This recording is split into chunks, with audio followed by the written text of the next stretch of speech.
तो इस कहानी की शुरुआत में हम ये देखते हैं हमारा मेन कैरेक्टर रिइंकार्नेट होकर एक दूसरे वर्ल्ड में जागता है और ये वर्ल्ड उसके लिए काफी न्यू है। अब बाहर आने के बाद वो इस वर्ल्ड को भी देखता है कि ये वर्ल्ड कैसा है, जिसके बाद वो अपने वाटर एलिमेंट का इस्तेमाल करता है जिससे उसके हाथ में पानी आ जाता है। अब अगली सीन में हमारा मेन कैरेक्टर एक एंजल के सामने खड़ा हुआ होता है और वो एंजल ये कहता है काफी लंबे टाइम के बाद कोई यहाँ पर आया है और ये तुम्हारी आफ्टर लाइफ नहीं है। अभी एंजल रियो के सामने उस इंसिडेंट को दोहराता है जिससे रियो की मौत हुई थी। अब रियो भी इस बात को समझ जाता है कि वो मारा गया है और अब वो रिइंकार्नेट होने वाला है। रियो पूछता है कि मुझे उस वर्ल्ड में क्या करना है। एंजल कहता है तुम उस वर्ल्ड में जो मन चाहे वो कर सकते हो, तुम्हें कोई स्पेसिफिक काम देकर वहाँ पर भेजा नहीं जा रहा है। ये सारी बातें सुनने के बाद रियो कहता है तो मैं ये चाहता हूँ कि मेरी लाइफ काफी शांत हो। ये एंजल उसे बताता है कि वो जिस वर्ल्ड में रिइंकार्नेट होने वाला है उसे ये फी बोलते हैं, जहाँ पर काफी सारे लोग मैजिक स्पेल का इस्तेमाल कर सकते हैं लेकिन ये लोग काफी कम है। वो ये कहता है कि तुम सबसे ज्यादा वाटर मैजिक से कंपैटिबल हो, तो इसलिए तुम्हें वाटर मैजिक दिया जा रहा है जिसका तुम इस्तेमाल कर सकते हो। ये बोलते ही एंजल उसे इस वर्ल्ड के अंदर रिइंकार्नेट कर देते हैं और साथ में उसे एक घर और 2 महीने का राशन भी मिलता है। फिर हम दोबारा से एंजल को देखते हैं जो कि रियो के घर के बारे में बता रहे होते हैं। तुम्हारे घर के ऊपर कभी भी सीधा अटैक नहीं हो सकता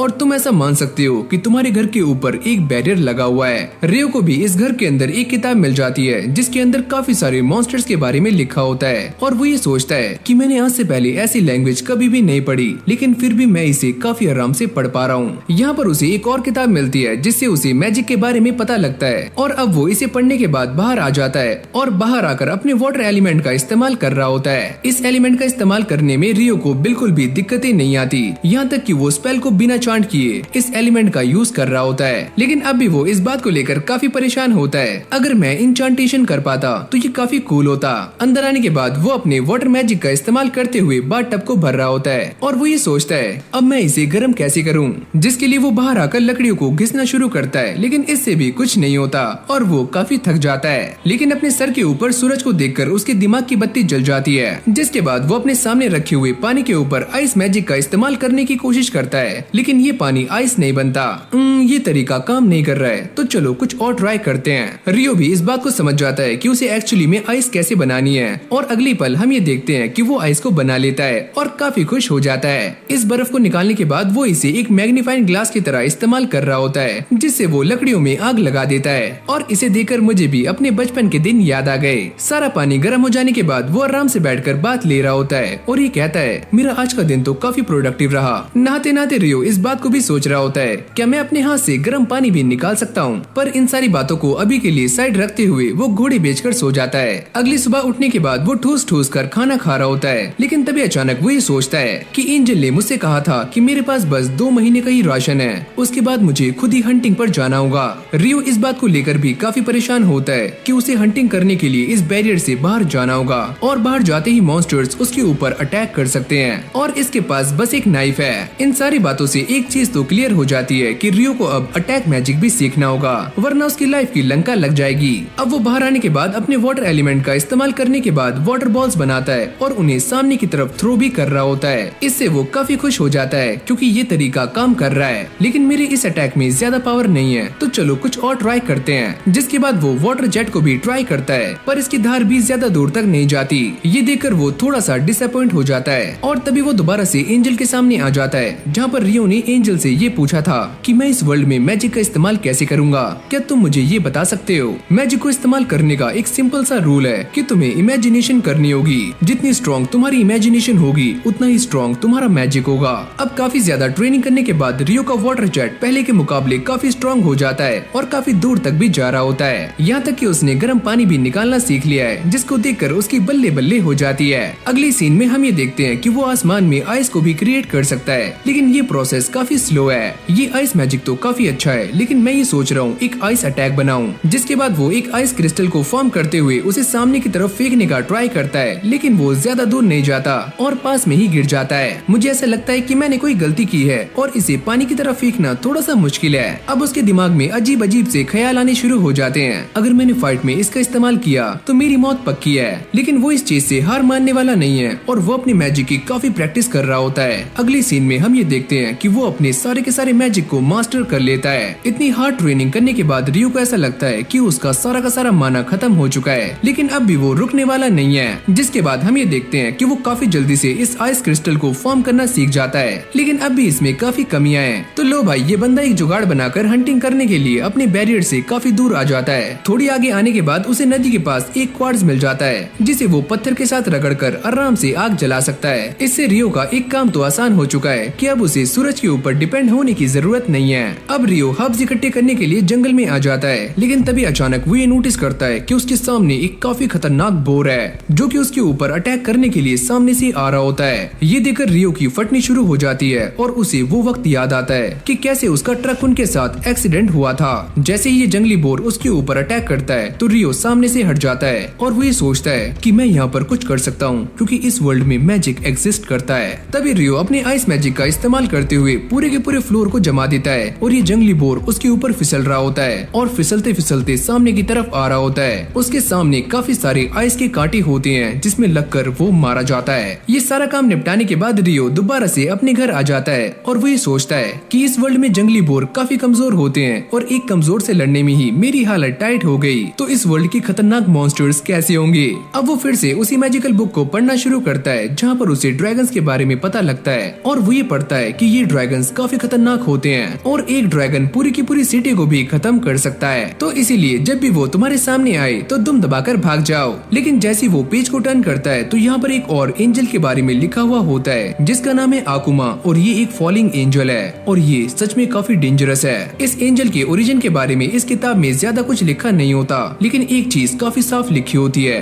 कि जिस भी दिन ये तुम्हारे सामने आया वो दिन तुम्हारी लाइफ का आखिरी दिन होगा। अब यहीं से हमारा सीन शिफ्ट हो जाता है जहाँ पर रियो टार्जन बनकर जंगल में आ गया था, लेकिन तभी अचानक एक काफी बड़ा हॉक उसके ऊपर अटैक कर देता है और वो शील्ड बनाकर इधर उधर भाग रहा होता है। ये हॉक रियो को मारने के लिए एयर स्लैश का इस्तेमाल कर रहा होता है, लेकिन उसके पास एक और काफी खतरनाक अटैक है जो कि वो अपनी चोंच से करता है। अब रियो भी ये समझ जाता है कि उसके पास भागने का कोई भी चांस नहीं है, तो वो भी इससे लड़ने के लिए एकदम तैयार हो जाता है और इसके ऊपर काफी सारी आइस से अटैक करता है, पर ये उनसे बचता हुआ रियो की काफी नजदीक आ जाता है। तो रियो भी अपने ऊपर एक आइस की शील्ड बना लेता है और जैसे ये हॉक उससे टकराता है तो उसके तोते उड़ जाते हैं, लेकिन अब भी ये हॉक हार नहीं मानता और लड़ने की हालत में होता है। रियो भी इस बात को नोटिस कर लेता है कि उसके इस अटैक से इस हॉक को काफी चोटें आई हैं और वो डर के मारी यहाँ से चला जाता है और रियो चैन की सांस लेता है। अरे यार बाल बाल बचा, वरना आज तो मारा जाता। और इस बंदे की पीसफुल लाइफ की अब धीरे धीरे धज्जियां उड़नी शुरू हो जाती हैं, जिसके चक्कर में ये अपने घर का रास्ता भी भूल जाता है और तभी इसके सामने सरकटा आ जाता है जिसको देखकर इसकी काफी फट जाती है। इस बंदे की लाइफ में ऐसे ही मुश्किलें आती रहती हैं और वो काफी सारे मॉन्स्टर से लड़ने के बाद अपनी एबिलिटी को काफी अच्छे से इस्तेमाल करना सीख जाता है, यहाँ तक कि वो पानी में जाने के बाद एक काफी जॉइंट ऑक्टोपस को भी काफी आराम से हरा देता है। इस बंदे की वाटर जेट की पावर भी पहले के मुकाबले काफी तेज हो चुकी है, जो कि एक पत्थर को भी बीच में से काट सकती है।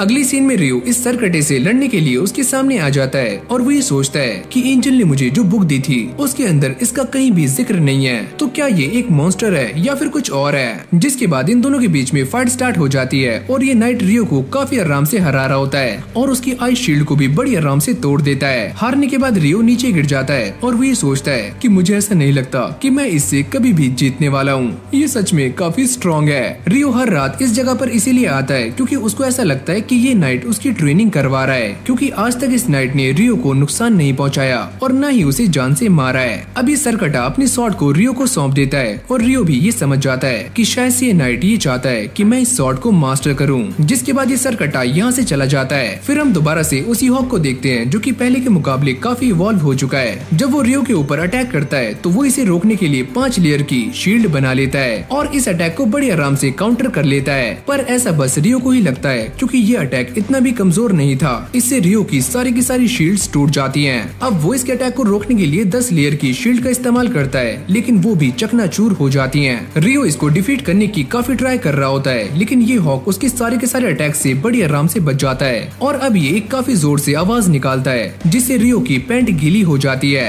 अब ये हॉक रियो के ऊपर लाइटनिंग का भी अटैक करता है, पर रियो इससे बच जाता है। लेकिन ये फाइट देखते ही देखते काफी इंटेंस हो रही होती है और ये हॉक रियो के ऊपर काफी भारी पड़ रहा होता है। अब ये जैसे ही रियो को मारने के लिए उसके सामने से आता है तो रियो अपनी स्वॉर्ड का इस्तेमाल करके इस हॉक का काम 25 कर देता है और ये हॉक मारा जाता है। लेकिन रियो को इस बात का काफी पछतावा हो रहा होता है कि उसने इस हॉक को जान से मार दिया, जिसके लिए वो इससे माफी भी मांगता है और बाद में अपनी स्वॉर्ड को इसकी बॉडी से बाहर निकाल कर यहाँ से चला जाता है। पर तभी अचानक उसके सामने एक रेड कलर कलर का ड्रैगन आ जाता है। पर रियो ने ऐसा पढ़ा था कि जब ये ड्रैगन उसके सामने आए तो उसे दुम दबाकर भाग जाना है। पर ये ड्रैगन अपनी टेलीपैथी का इस्तेमाल करके रियो से बातें कर रहा होता है और वो भी ये देखकर काफी शॉक्ड हो जाता है कि ये ड्रैगन उससे बात कर सकता है। मैंने काफी टाइम से टेलीपैथी का इस्तेमाल नहीं किया और मुझे तुमसे कुछ पूछना है। क्या तुम किसी ऐसे हॉक से मिले थे जो अभी अभी इवॉल्व हुआ हो? रियो उससे काफी डरते हुए ये कहता है, अरे हाँ मुझे मिला तो था, लेकिन मैंने उसे जान से मार दिया, मुझे माफ करना।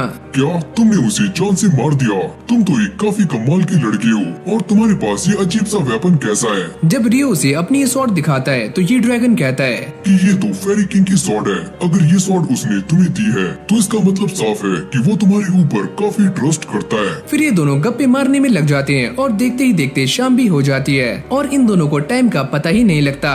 रियो ड्रैगन से ये पूछता है कि तुम्हारा नाम क्या है? वैसे मेरा नाम है लेविन। और ये बोलने के बाद वो ड्रैगन यहाँ से चला जाता है। अभी जो मेरे साथ हुआ ये काफी अजीब था और मुझे ऐसा नहीं लगा था कि मैं इस ड्रैगन से बात कर पाऊंगा। और इससे एक बात तो क्लियर हो गई कि इस फैंटेसी वर्ल्ड में कुछ भी हो सकता है। इस तरफ एंजल रियो के स्टैट्स को चेक कर रहे होते हैं और वो ये देखकर काफी शॉक्ड हो जाते हैं। ये बात तो मैंने नोटिस की ही नहीं कि इस बच्चे के पास एक रियल ट्रेट है, लेकिन ऐसा कैसे हो सकता है? ये आज से पहले बस एक ही बार हुआ है, वो भी 10,000 साल पहले, जब मैंने एक लड़की को दूसरे वर्ल्ड में रीइंकार्नेट किया था। यहाँ पर एंजल जिस हिडन ट्रेट की बात कर रहे हैं उसका नाम है एटर्नल यूथ, यानी कि ये इंसान कभी भी बूढ़ा होने वाला नहीं है। अगली सुबह जब रियो को सी फूड खाने का मन करता है तो वो यहाँ पर आ जाता है, लेकिन तभी अचानक वो ये देखता है कि सामने एक नाव टूटी हुई है और यहाँ पर काफी सारे लोग हैं जो कि मर चुके हैं। पर तभी वो ये नोटिस करता है कि साइड में एक लाल बालों वाला बंदा खांस खांस कर होश में आ जाता है। अब ये बंदा इस बात को याद करता है कि आखिरकार उनके साथ ऐसा कैसे हुआ। वो ये सोचता है कि जब वो सारे अपनी शिप में थे तो उनके ऊपर एक काफी जायंट ऑक्टोपस ने अटैक कर दिया था, जिससे उनकी सारी की सारी शिप टूट गई थी और ये सारे पानी के अंदर बह गए। जैसे ही इस बंदे की आँख खुलती है तो वो ये देखता है कि वो अब भी जिंदा है और वो बाहर आकर ये देखता है कि वो यहाँ पर कैसे आया। तभी उसके सामने रियो आ जाता है। चलो तुम उड़ गए, ये तो काफी अच्छी बात है। ये बंदा उसे देखकर काफी शॉक्ड हो जाता है कि ये बच्चा यहाँ पर अचानक से कैसे आया, जबकि मैंने इसे सेंस भी नहीं किया। पर ये रियो को इन सारी बातों के बारे में नहीं बताता और वो अपना इंट्रोडक्शन देता है कि मेरा नाम है एबल। रियो से कहता है कि मेरा नाम है रियो और मुझे माफ करना कि तुम ही अकेले बचे हो और मैं बाकी सभी को बचा नहीं पाया। चलो कोई बात नहीं, वैसे भी वो सारे लोग स्मगलर्स थे। अब अंदर आने के बाद ये दोनों खाना खा रहे होते हैं क्योंकि एबल को काफी भूख लग रही थी। वो ये देखता है कि रियो के पास बस एक ही जोड़ी कपड़े हैं। रियो उसे ये कहता है कि मेरे पास ना तो सुई है ना ही धागा, तो मैं अपने लिए कपड़े कैसे बनाऊं? अरे यार एक काम कर, दुकान से जाकर ले आ। लेकिन यहाँ तो आसपास कोई भी दुकान नहीं है, यहाँ तक कि कोई भी इंसान भी नहीं है। मैं यहाँ पर अकेला हूँ, एकदम अकेला। एबल ये बात सुनने के बाद काफी शॉक्ड हो जाता है कि वो यहाँ पर अकेला रहता है। रियो कहता है वैसे मैं एक वाटर मेज हूँ और वो इसे अपनी ताकत का एक नमूना दिखाता है। क्या तुम सच में मैजिक का यूज कर सकते हो? यहाँ तक कि सेंट्रल प्रोविंस में भी आधे से कम लोग मैजिक का यूज करना जानते हैं और मुझे भी इसका इस्तेमाल करना नहीं आता। एबल उसे ये कहता है कि मुझे तुमसे एक बात कंफर्म करनी है, क्या तुम मुझे वहीं पर लेकर जा सकते हो जहाँ पर हम पहली बार मिले थे? जाते हुए ये दोनों बातें कर रहे होते हैं। एबल उसे ये कहता है क्या तुम मैजिक करने के लिए डंडे का इस्तेमाल नहीं करते?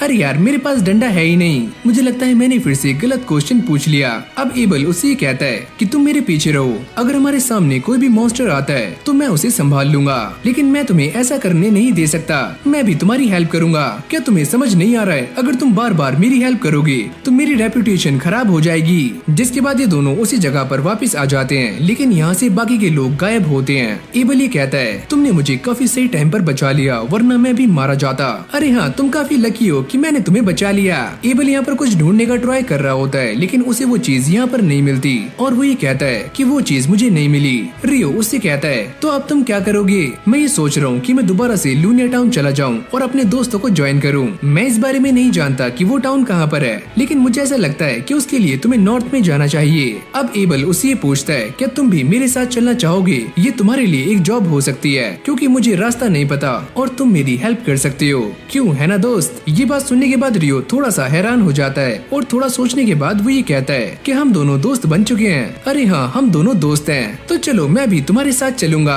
शाम के टाइम में रियो इन सारी चीजों को बड़ी गौर से देख रहा होता है और वो ये याद करता है कि कैसे वो इस वर्ल्ड में आया और कैसे वो यहाँ पर रहा। जब वो घर में आ जाता है तो वो एबल से कहता है कि मैं किसी को गुड बाय करने के लिए जा रहा हूँ, जो कि मुझे इसी टाइम मिलता है, यानी कि रात में। मुझे तो ऐसा लगा था कि इसका यहाँ पर कोई भी जानने वाला नहीं है, लेकिन चलो मैं इस मामले में इंटरफियर नहीं करता हूँ। अब रियो उस नाइट के पास आ जाता है और उसे शुक्रिया अदा कर रहा होता है कि तुमने मेरी काफी हेल्प की और तुम्हारी वजह से ही मैं यहाँ पर सरवाइव कर पाया और मैं कुछ टाइम के लिए यहाँ से जा रहा हूँ और आज ये हमारी लास्ट बैटल होने वाली है, तो मैं अपनी पूरी जान लगा दूंगा। फिर इन दोनों के बीच में फाइट स्टार्ट हो जाती है जहाँ पर रियो हार जाता है और जब ये नाइट यहाँ से जा रहा होता है तो रियो उससे कहता है तुम्हारा शुक्रिया जो भी तुमने मेरे लिए किया। लेकिन जाने से पहले ये नाइट रियो को गिफ्ट के तौर पर एक कोट देता है और यहाँ से चला जाता है। मैं इस कोट को काफी प्राउडली पहनूंगा। अब ये दोनों भी यहाँ से जाने के लिए रेडी हो जाते हैं और रियो ने भी इस कोट को पहन लिया है। अब वो आखिरी बार अपने घर को देखता है और अपनी पुरानी यादों को ताजा करता है। पर जब ये दोनों यहाँ से जा रहे होते हैं तो उनके सामने एक काफी खतरनाक जंगली बोर आ जाता है और एबल अपनी कॉम्बैट स्किल का इस्तेमाल करके इस बोर को एक ही झटके में खत्म कर देता है। ओ अच्छा, तो ये एक कॉम्बैट स्किल है, पर ये होती क्या है?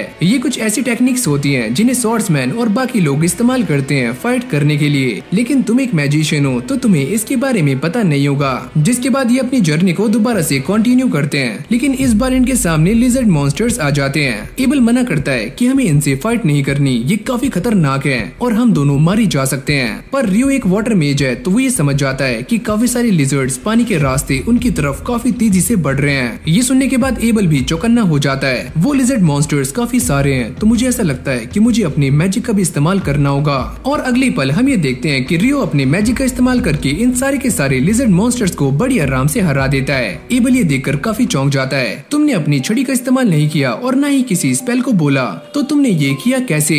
मेरे ख्याल से वाटर मैजिक थोड़ा अलग होता होगा और इसीलिए मुझे ये सारा कुछ करने की जरूरत नहीं है। शायद तुम सही कह रहे हो। पर आगे जाने से पहले रियो एबल को पानी ऑफर करता है ताकि ये दोनों हाइड्रेटेड रह सकें। अब ये दोनों जाते हुए बातें कर रहे होते हैं और एबल उसे एक कॉइन दिखाता है। वो इस कॉइन को देखकर काफी शॉक्ड हो जाता है। मैंने आज से पहले कोई भी करेंसी नहीं देखी। जाते हुए एबल उसे अलग अलग एम्पायर्स के नाम बता रहा होता है और वो ये कहता है कि एक डेबुआ एम्पायर भी है। ये कैसा नाम है, डेबुआ?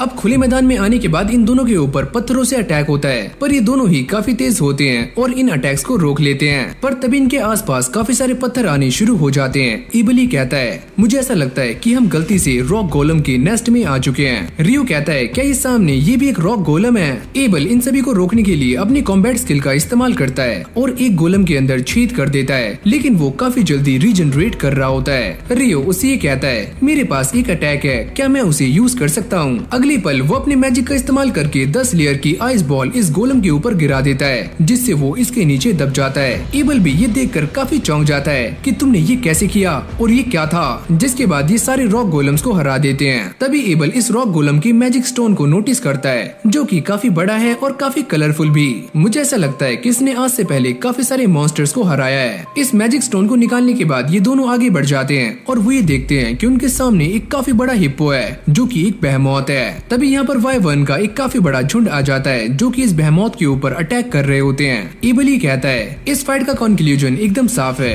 कि ये बेहेमोथ हारने वाला है, लेकिन रियो मना करता है कि मुझे ऐसा नहीं लगता। अब ये हिप्पो काफी गुस्से में आकर इन सारे के सारे वाइवर्न्स को मारना शुरू कर देता है और जोर से दहाड़ता है, जिससे कि ये सारे के सारे वाइवर्न्स नीचे गिर जाते हैं। देखा, मैंने तुमसे कहा था कि यही जीतने वाला है। फिर हमें रात का सीन दिखाया जाता है जहाँ पर ये दोनों बैठकर कैंप फायर कर रहे होते हैं। एबल रियो को डंजन्स के बारे में बता रहा होता है और वो ये कहता है कि सच में इस वर्ल्ड में डंजन भी एग्जिस्ट करते हैं और मैं भी डंजन में एक बार जरूर जाना चाहता हूँ। वैसे हम जिस टाउन में जा रहे हैं वहाँ पर भी एक काफी बड़ी डंजन है, लेकिन तुमने ये बात मुझे पहले क्यों नहीं बताई? तुमने मुझसे काफी कुछ छुपाया है। अरे नहीं, ऐसा कुछ भी नहीं है, लेकिन तुम एल्फ और डॉर्स के बारे में तो जानते होंगे, लेकिन भाई रियो इनके बारे में भी कुछ नहीं जानता। एबल उसे सारा कुछ समझाता है कि डॉर्स कैसे होते हैं और एल्फ्स क्या हैं, जिसके बाद ये दोनों दोबारा से अपनी जर्नी को कंटिन्यू करते हैं। जाते हुए रियो ये कहता है कि इन माउंटेन्स को पार करने के बाद हम ह्यूमन टेरिटरी में पहुंच जाएंगे, लेकिन तुम ये सारा कुछ कैसे जानते हो? रियो उन सारी बातों को याद करता है जो कि ड्रैगन ने उससे की थी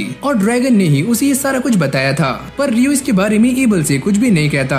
और जब ये दोनों आगे जा रहे होते हैं तभी उनके सामने एक काफी खतरनाक मॉन्स्टर आ जाता है, जिसको देखकर इन दोनों की ही चड्डी टाइट हो जाती है। एबल को समझ नहीं आता कि अब वो क्या करे, क्योंकि ये एक काफी खतरनाक ग्रिफिन है। अब ये दोनों एक साथ आसमान में मीट के टुकड़ों को उछालते हैं और ये ग्रिफिन उन्हें लेकर लेकर यहाँ से चला जाता है और इन दोनों की जान बच जाती है। आगे जाते हुए ये दोनों उसी ग्रिफिन के बारे में बात कर रहे होते हैं। एबल ही कहता है कि उसने तो मुझे सच में डरा दिया था, मुझे भी ऐसा ही लगता है, अगर हम उससे फाइट करते तो हम दोनों जिंदा नहीं बचते। एबल ही बताता है कि आज तक कोई भी ऐसा नहीं बना जो कि बेहेमोथ और ग्रिफिन से पंगे ले सके, और शायद ये बड़े बड़े पहाड़ ही इन मॉन्स्टर्स को ह्यूमन से दूर रखते हैं। जैसे ये दोनों आगे जाते हैं तो इनके सामने काफी सारे वाइवर्न्स होते हैं जो अपने शिकार को खा रहे होते हैं। रियो एबल से पूछता है कि हमें इनसे फाइट करनी चाहिए, ये हम दोनों के मुकाबले में काफी ज्यादा हैं और यहाँ तक कि काफी स्किल्ड एडवेंचरर्स भी इन्हें हरा नहीं पाते। लेकिन आगे जाते हुए हमारे रास्ते में काफी सारे वाइवर्न्स आने वाले हैं, तो कभी न कभी तो हमें इनका सामना करना होगा। ये बोलते ही रियो उनसे लड़ने के लिए सामने पहुँच जाता है और वो अपने मैजिक का इस्तेमाल करके इन सारे के सारे वाइवर्न के पंखों को यहीं पर स्टक कर देता है, जिससे कि वो उड़ नहीं पाते। एबल अपनी कॉम्बैट स्किल का यूज करके इन सारे के सारे वाइवर्न्स को हरा देता है, पर तभी यहाँ पर और भी वाइवर्न्स आ जाते हैं, लेकिन ये दोनों मिलकर उन सभी को ठिकाने लगा देते हैं। जब एबल वाइवर्न्स के मैजिक स्टोन को बाहर निकाल रहा होता है तो वो ये कहता है कि मैंने ये कभी नहीं सोचा था कि इनसे फाइट करना इतना आसान होगा। इन सारे के सारे वाइवर्न्स को हराने के बाद वो माउंटेन्स को भी क्रॉस कर लेते हैं और ह्यूमन टेरिटरी के काफी करीब होते हैं, और ये उसके कितने पास हैं ये तो इनकी स्माइल से ही पता लग जाता है। अब थोड़ी दूर आगे चलने के बाद इन दोनों को एक सड़क दिखती है और एबल ये समझ जाता है कि ये दोनों कहाँ पर हैं, और वो ये कहता है कि थोड़ी आगे चलने के बाद हम फाइनली टाउन तक पहुँच जाएंगे। जिसके बाद ये दोनों टाउन के एक रेस्टोरेंट में आ जाते हैं। एबल उससे कहता है क्यों ना तुम भी एक एडवेंचरर बन जाओ जिससे तुम्हें टाउन में जाने के पैसे नहीं देने होंगे, क्योंकि इस टाउन में आने के लिए एबल ने रियो के पैसे दिए होते हैं। और वो ये कहता है और मॉन्स्टर से जो हमें मैजिक स्टोन्स मिलते हैं उन्हें एडवेंचरर सीधा गिल्ड में बेच सकते हैं और काफी मोटा पैसा कमा सकते हैं। साथ ही में वो ये भी क्लियर करता है कि जो एडवेंचरर गिल्ड में रजिस्टर नहीं होता वो मैजिक स्टोन को बेच नहीं सकता। तभी इन दोनों के सामने गर्मा गर्म खाना आ जाता है और रियो भी इस खाने को फटाक से चट कर जाता है। अब कुछ टाइम यहाँ पर बिताने के बाद ये दोनों लूनिया टाउन के लिए निकल जाते हैं और थोड़ा सफर तय करने के बाद ये फाइनली उस टाउन में पहुँच जाते हैं। ये गार्ड एबल को देखकर काफी खुश होता है। हमें ऐसा लगा था कि आप खो गए हो। अरे नहीं, रियो ने मेरी जान बचाई और इसीलिए मैं यहाँ तक पहुँच पाया, और ये है रियो। गार्ड रियो से कहता है तुम्हारा शुक्रिया, और वो इसके हाथ को पकड़ने के बाद छोड़ता ही नहीं है। अब रियो की एंट्री फीस देने के बाद ये दोनों अंदर आ जाते हैं और अब वो रियो को एडवेंचरर्स के रैंक के बारे में बताना शुरू करता है कि एक एडवेंचरर की जर्नी F रैंक से शुरू होती है और अगर वो B रैंक या उससे ऊपर हो जाता है तो उसे क्वेस्ट भी काफी खतरनाक मिलते हैं। यहाँ तक कि वो ये भी कहता है कि जो एडवेंचरर जितने ज्यादा हाई रैंक पे होता है वो उतने ही पैसे कमाता है, लेकिन तुम्हें पैसों की चिंता करने की कोई भी जरूरत नहीं है क्योंकि तुम्हारे पास मैजिक स्टोन्स हैं। अब ऐसे ही दोनों बातें करते करते गिल्ड तक आ जाते हैं और जैसे ही दोनों गिल्ड में एंटर करते हैं तो सारे के सारे लोग एबल को देखकर काफी खुश हो जाते हैं, जैसे कि वो एबल का ही इंतजार कर रहे हों। ये देखकर रियो सोचता है कि ये बंदा यहाँ पर काफी ज्यादा फेमस है तो मेरे ख्याल से मुझे बाहर इंतजार करना चाहिए। जब रियो बाहर आ जाता है तो उसकी मुलाकात एक लड़की से होती है और ये दोनों ही एक दूसरे को काफी गौर से घूर रहे होते हैं और घूरते घूरते रुक जाते हैं। वो ये कहती है तुम्हारा आउटफिट काफी अच्छा है और मेरे ख्याल से ये फेरी किंग का है, लगता है उन्हें तुम्हारे ऊपर काफी ट्रस्ट है, लेकिन अभी मुझे कुछ काम है तो मैं जा रही हूँ और हम बाद में जरूर मिलेंगे। लेकिन इस बंदे की आंखें फटी की फटी रह जाती हैं कि अभी उसके साथ क्या हुआ।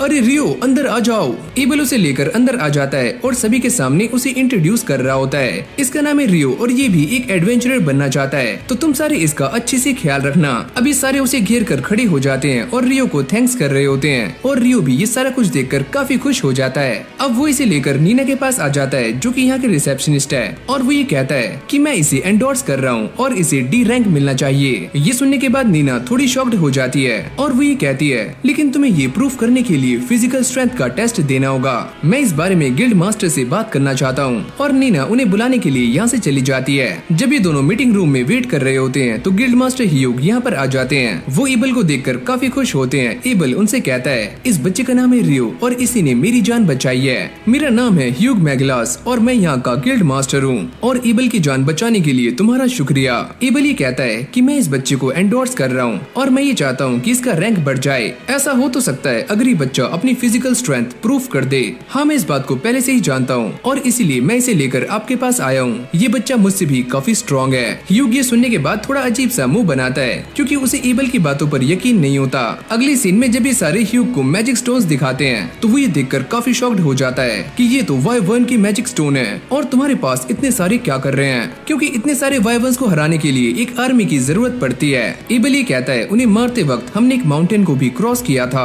ह्यूग ये सुनने के बाद काफी शॉक्ड हो जाता है और वो ये कहता है कि आज तक किसी ने भी उन माउंटेन्स को क्रॉस नहीं किया। ये सारी बातें सुनने के बाद ह्यूग का दिमाग थोड़ा सा सनक जाता है और उसे इन सारी बातों पर यकीन नहीं आता। एबल ये पूछता है क्या ये मैजिक स्टोन्स काफी हैं रियो की रैंक अप के लिए? अरे हाँ ये काफी हैं। अब बाकी का रजिस्ट्रेशन पूरा करने के लिए रियो ह्यूग के साथ उसके ऑफिस में आ जाता है। मैं इस बात को काफी अच्छे से जानता हूँ कि एबल काफी अच्छा एडवेंचरर है, लेकिन मैं ये भी जानता हूँ कि वो अकेले एक वाइवन को हरा नहीं सकता।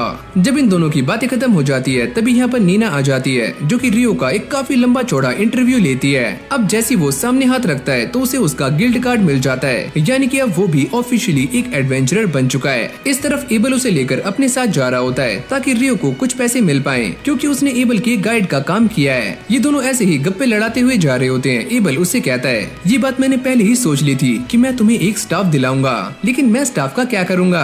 अरे बेटा हैरी पॉटर बनकर मैजिक करना। वैसे मुझे स्टाफ की नीड नहीं है, मैं ऐसे ही मैजिक कर सकता हूँ और पास की फाइट में मैं स्वॉर्ड का इस्तेमाल करता हूँ। ये बात सुनने के बाद एबल थोड़ा सा हैरान हो जाता है और वो ये कहता है क्या तुम सच में स्वॉर्ड का इस्तेमाल करते हो? लेकिन तुम्हारे पास तो कोई भी स्वॉर्ड नहीं है। रियो से अपनी स्वॉर्ड दिखाता है पर एबल को ऐसा लगता है कि ये एक छोटा सा चाकू है, यानी कि एक डैगर। अब एबल से बात करते करते रियो को इस वर्ल्ड के बारे में काफी कुछ पता लग जाता है कि यहाँ पर भी लोगों ने दिन को घंटों के हिसाब से डिवाइड किया हुआ है, यानी कि एक वीक में यहाँ पर 7 दिन है और महीने में 30 दिन, और यहाँ तक कि ये कपड़ों को भी सेंटीमीटर में मेजर करते हैं। वो ये सोचता है यहाँ पर ऐसा खाना भी मिल जाता है जैसे कि मेरे वर्ल्ड में मिला करता था। अब इन सारी बातों पर गौर देने के बाद रियो को ऐसा लगता है कि शायद से मेरे वर्ल्ड से यहाँ पर पहले भी कोई आ चुका है, जिस वजह से इस वर्ल्ड और मेरे वर्ल्ड में काफी सारी सिमिलैरिटीज हैं। इस तरफ ये सारे के सारे लोग एबल के वापस आने की खुशी में पार्टी कर रहे होते हैं। नीना उसे लेकर उसके रूम में आ जाती है जहाँ पर रियो को उसके न्यू 2 रूममेट्स भी मिलते हैं। अब ये सारे एक दूसरे को इंट्रोड्यूस कर रहे होते हैं। तभी नीना यहाँ पर एक और एडवेंचरर को लेकर आ जाती है जो कि अब से इनका रूममेट है, यानी कि अब ये 4 हो चुके हैं। अब यहीं से हमारा सीन शिफ्ट हो जाता है जहाँ पर हम ये देखते हैं कि क्रिम्सन पार्टी के सारे लोग रियो को लेकर ही बातें कर रहे होते हैं, क्योंकि एबल ने उन्हें रियो के बारे में सारा कुछ बता दिया है और उन्हें इन बातों पर यकीन नहीं होता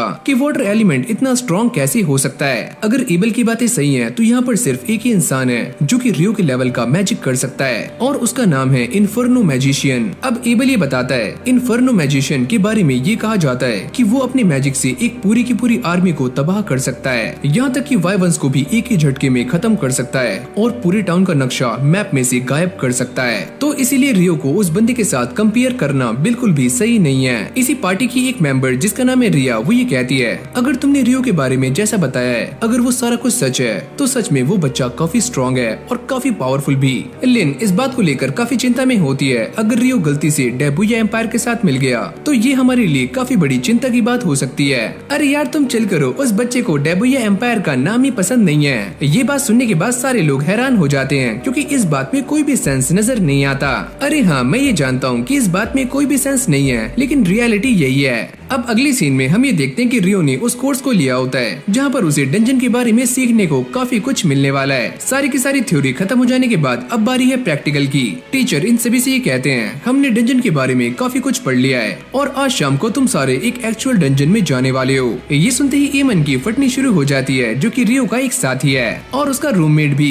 अगर वहाँ पर जाने से पहले किसी का कोई क्वेश्चन है तो वो मुझसे पूछ सकता है। रियो पूछता है सर क्या कोई ऐसा तरीका है जिससे कि हम वहाँ पर इंस्टेंटली जा पाएं? अरे वाह तुम इस इंस्टेंट मैजिक के बारे में जानते हो, ये तो काफी अच्छी बात है। वो ये बताते हैं कि ऐसे डंजन साउथ में एग्जिस्ट करते हैं, लेकिन मैं उनके बारे में ज्यादा नहीं जानता। एमन की भी अब सनक जाती है और वो रियो से पूछता है कि तुम इंस्टेंट ट्रेवल के बारे में कैसे जानते हो। अब शाम में सारे उस डंजन के सामने आ जाते हैं और ये डंजन पूरे शहर के बीचों बीच है। मैं तुम्हें इस बारे में पहले ही बता चुका हूँ कि इस डंजन के अंदर मॉन्स्टर्स की तादाद हर साल काफी तेजी से बढ़ रही है। अब साथ ही में वो ये कहते हैं कि यहाँ पर एक डबल सिक्योरिटी भी लगाई गई है ताकि ये मॉन्स्टर्स टाउन के अंदर घुस ना पाएं। रियो ये समझ जाता है कि टाउन के बाहर जो वॉल है वो हमें भारी खतरों से बचा रही है और ये यहाँ पर मॉन्स्टर से। और बच्चों इस बारे में चिंता मत करो, ग्रेट टाइटल वॉर दोबारा से होने नहीं वाली और वैसे भी वो काफी सालों में होती है। अब ये सारे गिल्ड ऑफिस के सामने आ जाते हैं जहाँ पर इन सभी का नाम और टाइमिंग नोट होती है। जब ये सारे इसके अंदर जा रहे होते हैं तो एमन की फटनी शुरू हो जाती है। रियो उससे कहता है अरे यार थोड़ी शांत हो जाओ। अंदर आते ही टीचर उन सभी से कहते हैं कि मैंने तुम्हें पहले ही बता दिया है कि इस डंजन की पहली लेयर में तुम्हें काफी खतरनाक मॉन्स्टर्स नहीं मिलेंगे, तो तुम खुद ही जाकर एक्सप्लोर कर सकते हो। और हाँ, गेट के पास ही रहना। जब रियो और एमोन आगे जा रहे होते हैं तभी अचानक रियो एक चीज को सेंस करता है और वो ये कहता है कि हमारे सामने एक मॉन्स्टर है और मैं उसे फ्रीज कर दूंगा और एमोन तुम उसे जान से मार देना। तभी ये मॉन्स्टर उनके सामने आ जाता है जिसका नाम है सोल्जर एंट, जिसके बारे में उस मैजिकल बुक के अंदर भी लिखा हुआ था। और इसे मारने का बेस्ट तरीका ये है कि उसकी गर्दन पर अटैक किया जाए। फिर रियो अपनी मैजिक का इस्तेमाल करके इस मॉन्स्टर को जमा देता है और एमोन अपनी स्वॉर्ड का इस्तेमाल करके इसका काम 25 कर देता है। अरे वाह, तुमने तो काफी अच्छा काम किया एमोन। जिसके बाद ये दोनों मिलकर उसके मैजिक स्टोन को बाहर निकाल लेते हैं। एमोन ही कहता है कि ये सारा कुछ अलाउड है।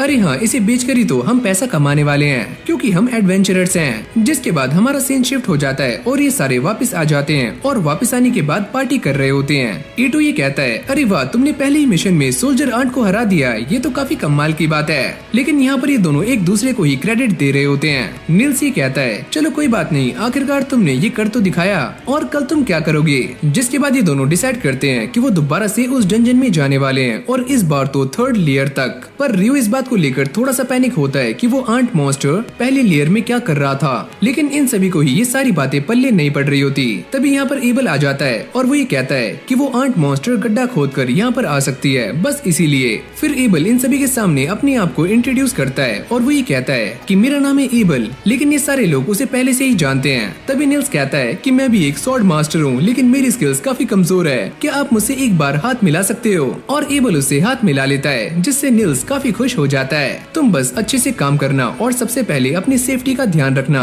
जिसके बाद क्रिम्सन पार्टी के और भी मेंबर्स यहाँ पर आ जाते हैं और वो एबल से कहते हैं कि तुम यहाँ पर क्या कर रहे हो, तुम्हें तो गिल्ड मास्टर के पास जाना चाहिए, मैं बस इन सभी को गाइड कर रहा था। और ये उसे जबरदस्ती उठाकर यहाँ से ले जाता है। इन सभी के जाने के बाद ये सारे उनकी तारीफें कर रहे होते हैं। ईतो कहता है कि वो लड़की काफी कमाल की है, एकदम एंजल जैसी। इस तरफ ये सारे भी जाते हुए रियो के बारे में बातें कर रहे होते हैं। एबल ही कहता है कि तुम्हें इतनी जल्दी क्या है, तुम्हें उसकी ताकत का काफी जल्दी अंदाजा हो जाएगा कि रियो क्या चीज है। अगली सीन में हम ये देखते हैं कि रियो और एमोन दोबारा से डंजन में आ जाते हैं और वो एक साथ मिलकर काफी सारे मॉन्स्टर्स को मौत की घाट उतार देते हैं। रियो उससे कहता है कि तुमने आज कमाल कर दिया। अब बाहर आने के बाद ये दोनों बातें कर रहे होते हैं। रियो उससे कहता है तुम्हारी शॉर्ट स्किल्स काफी कमाल की हैं और अगर तुम ऐसे ही प्रैक्टिस करते रहोगे तो तुम एक काफी अच्छे स्वॉर्ड्समैन बन जाओगे। एमन उससे कहता है कि मुझे भी ऐसा ही लगा था कि तुम बस एक मैजिशियन हो, लेकिन तुम्हारी भी शॉर्ट स्किल काफी अच्छी है। हाँ, मेरे भी एक मास्टर थे जिन्होंने मुझे स्वॉर्ड चलाना सिखाया था। अब रियो एमन को एक एडवाइस देता है कि तुम्हारी स्वॉर्ड स्किल्स तो काफी अच्छी हैं, लेकिन तुम्हें सुबह उठकर प्रैक्टिस करनी चाहिए, क्योंकि मैंने ऐसा देखा है तुम काफी जल्दी थक जाते हो। और हाँ, एबल भी सुबह उठकर रोज प्रैक्टिस करता है, जिससे उसकी शॉर्ट स्किल्स काफी अच्छी हैं। अब अगली सीन में रियो एक लाइब्रेरी में आ जाता है। तभी उसके पास एक लड़की आती है और वो ये कहती है अगर तुम एल्केमी के बारे में पढ़ना चाहते हो तो यहाँ से शुरुआत करो। अब रियो एक किताब को उठाकर उसे पढ़ना शुरू करता है और वो ये कहता है कि यहाँ पर तो काफी सारी बुक्स हैं, तो मैं कहाँ से शुरुआत करूँ। जिसके बाद वो बाहर आ जाता है, लेकिन तभी अचानक हम ये देखते हैं कि सूर्य ग्रहण लग जाता है। रियो भी इस चीज को देखकर पैनिक हो जाता है और आसपास के सारे लोग गायब होने शुरू हो जाते हैं। अगली पल उसके ऊपर एक फायर अटैक होता है, पर रियो भी अपनी आई शील्ड बनाकर उससे बच जाता है। लेकिन वो ये बात सोचकर काफी हैरान था कि ये अटैक किसने किया है। जिसने भी ये अटैक किया है वो काफी पावरफुल है। अगली पल वो लड़की उसके सामने आ जाती है और वो ये कहती है कि तुम कैसे जिंदा बच गए, चलो मैं तुम्हें भी जान से मार देती हूँ। रियो को ऐसा लगता है कहीं ये आकुमा तो नहीं है, अगर ये आकुमा हुई तो मेरी बैंड बजने वाली है। ये देखकर रियो यहाँ से भागता है, पर ये लड़की उसके ऊपर फायर मैजिक से अटैक कर देती है। रियो इसको रोकने की काफी ट्राई करता है, लेकिन ये अटैक काफी दमदार था। अब ये अटैक सीधे जाकर रियो के कोट पर लगता है और रियो को इससे कुछ भी नहीं होता। ये लड़की इस बात को देखकर काफी चौंक जाती है कि ये तो फेरी किंग का कोट है, अगर ये तुम्हारे पास है तो तुम्हें हराना इतना भी आसान नहीं होगा, लगता है मुझे अपनी स्वॉर्ड का ही इस्तेमाल करना होगा। अब ये दोनों ही अपनी स्वॉर्ड्स निकालकर एक दूसरे से फाइट करना शुरू कर देते हैं और एक दूसरे को काफी कड़ी टक्कर दे रहे होते हैं। अब ये लड़की पीछे होकर रियो के ऊपर अटैक करने का ट्राई करती है, पर रियो इससे बाल बाल बच जाता है और वो भी अपने मैजिक का इस्तेमाल करके इसके ऊपर काफी सारे आइस से अटैक करता है। पर इस लड़की की स्पीड के सामने ये अटैक भी फीका पड़ जाता है। रियो को ये बात समझ नहीं आ रही होती कि वो इन अटैक से डॉज कैसे कर रही है। वो ये सोचता है कहीं ये विंड मैजिक का इस्तेमाल तो नहीं कर रही है। तभी अचानक से वो रियो के पास आकर उस पर ताबड़तोड़ अटैक्स करना शुरू करती है, लेकिन इस बार वो उसका कुछ भी बिगाड़ नहीं पाती। रियो भी इस बात को समझ जाता है अगर मैं ऐसे ही इसके सामने डटा रहा तो ये मुझे हरा नहीं सकती। अब ये लड़की गुस्से में आकर रियो के ऊपर फायर अटैक करने वाली होती है, पर रियो भी अपने मैजिक का इस्तेमाल करके उसके इस अटैक को रोक लेता है, जिसको देखकर इसकी सुलगनी शुरू हो जाती है।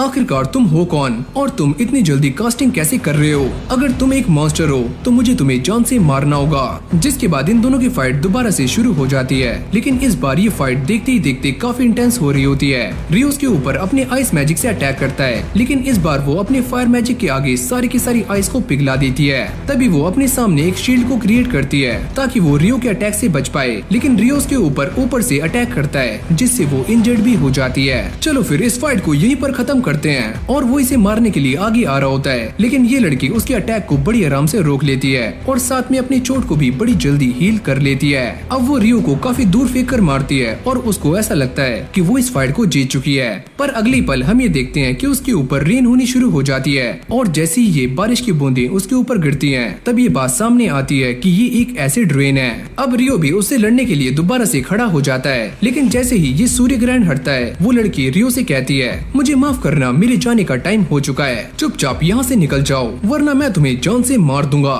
लेकिन वो जाने से पहले अपने आप को इंट्रोड्यूस करती है और वो ये कहती है कि मेरा नाम है यूरेका और तुम आज मुझसे बच गए। मैं इस बात को जानता हूँ कि तुम एक आकुमा हो। ये सुनते ही यूरेका काफी शॉक्ड हो जाती है। तुम सच में हमारे बारे में जानते हो, यानी कि आकुमा के बारे में? ये तो काफी इंटरेस्टिंग है। चलो फिर तुमसे किसी और दिन मिलते हैं, लेकिन मैं तुमसे मिलना नहीं चाहता। वो ये कहती है, तुम्हें मुझसे मिलना ही होगा, लेकिन ऐसा भी हो सकता है कि मेरे जैसे यहाँ पर और आए, पर तुम उनसे बचकर रहना क्योंकि तुम्हें बस मैं ही मारने वाली हूँ। ये बोलने के बाद वो यहाँ से गायब हो जाती है। अब रियो इस बात को सोचता है, अगर मेरे पास ये कोट नहीं होता तो ऐसा भी हो सकता था कि वो अटैक मेरी बॉडी के आर पार हो जाता। लेकिन वो इन सारी बातों को भुलाकर अपने बैंक में आ जाता है पैसों को विड्रॉल करवाने के लिए। पर वो ये देखकर काफी शॉक्ड हो जाता है कि उसके बैंक में काफी सारे पैसे हैं। चलो कुछ टाइम के लिए मेरे पास पैसा ही पैसा है। और जब वो अपने रूम में आता है वो ये देखता है कि उसके रूममेट्स यहाँ पर नहीं है। चलो मैं एक काम करता हूँ, दोबारा से बुक स्टोर चला जाता हूँ। पर तभी अचानक वो ये देखता है कि नीचे कुछ बंदे उसके साथियों को बुरी तरह से मार रहे हैं। निल्स उसे कहता है कि ये बंदा वही है, यानी कि रूम 1 का डैन। ओह, तो ये वही है जिसके बारे में तुम बातें कर रहे थे। जैसे ही डैन उसे मारने के लिए आगे आता है तो रियो अपने स्वॉर्ड को उसके पेट में घुसा देता है, जिससे वो नीचे गिर जाता है। अगले सीन में सारे अपनी थकान को मिटाने के लिए गर्म बात ले रहे होते हैं। ईतो अपने हीलिंग मैजिक का इस्तेमाल करके रियो की इस चोट को हील कर देता है। वो ये कहता है, अगर ये अटैक तुम्हारे दिल पर लगता तो तुम मारे भी जा सकते थे। वैसे उसने वो अटैक मेरे दिल पर ही किया था, लेकिन मैंने उसे डॉज कर लिया। ये सारे उससे पूछते हैं, आखिरकार तुम्हारी फाइट हो किससे रही थी? अरे यार, सही टाइम आने पर मैं तुम्हें सारा कुछ बता दूंगा, अभी बस चिल करो।